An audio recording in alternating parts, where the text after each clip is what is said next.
Hi, I'm Chris MacDonald and I'm really interested in industrial strategy. I did a blog about a week ago and I got a comment back from Gerard Stevens. He was asking me whether the problems that I'd described in the steel industry applied to other materials and foundation industries such as cement, ceramics and glass. So I thought it would be interesting this time to talk about the biggest challenge facing all of these industries, climate change.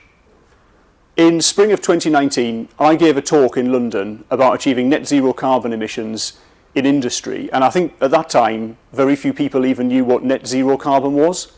But since then we've had Extinction Rebellion and the determination of Greta Thunberg, and so now in the UK at least we've got a bidding war amongst political parties promising a zero carbon economy by 2050, 2040, even by 2030.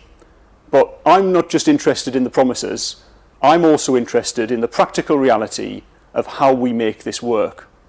And for the materials industries, for steel and cement and so on, there's a really serious challenge. So for most of the industry, if we want to reduce carbon emissions, we can move to using power and heat by electricity that's made from renewable energy. But for the materials industries, this just isn't enough. And to explain why, if we look first at steel, much of the steel that's produced in the world is made from recycled steel, but demand increases every day. So today we'll use more steel than we did yesterday. Tomorrow we'll use more steel than we're using today. And what that means is that we need to dig iron ore out of the ground, we need to smelt it and refine it in a process that emits a lot of carbon dioxide. Now, I can think of alternatives to this. We could use hydrogen, or we could use electrolysis technologies, but these technologies just aren't there yet. They're going to need years or possibly even decades to be properly commercialized. And the problem for cement is even worse. So to make cement, we need to dig limestone out of the ground and we heat it until carbon dioxide is emitted, which is embodied within the limestone itself.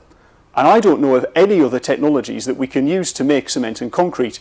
If you do know of any, then please do leave a comment after this video. It'd be great to find out about them. I'm not the only person who's worried about this. Bill Gates has a great blog, and in August on his blog he said that when he's at home in Seattle, whether it's in the boardroom or at a barbecue, if someone asks him about climate change, he always says, "So what are you going to do about steel?" A question that I'm often asked is, Chris, why are we bothering with steel and cement at all? Why don't we move to natural materials such as wood? And you know, it's a really great question, but there are two problems with that. The first is one of volume. The three most used materials in the world are concrete, steel and wood in that order. We use 3 times as much steel as we do wood, 3 times as much concrete as we do steel. There simply isn't enough wood to go around. And the second problem is one of functionality. So to achieve a zero carbon economy, we need new technologies and new plant and equipment. We need to build renewable energy plants. We need electric vehicles. But if you've ever tried to use wood to build an offshore wind tower, a high-speed train, or even a washing machine, you'll see that it just won't work. And that's why, for me, solving the problem of zero carbon emissions for the materials industry is the biggest problem that we face, certainly doing it in the time that we've got left.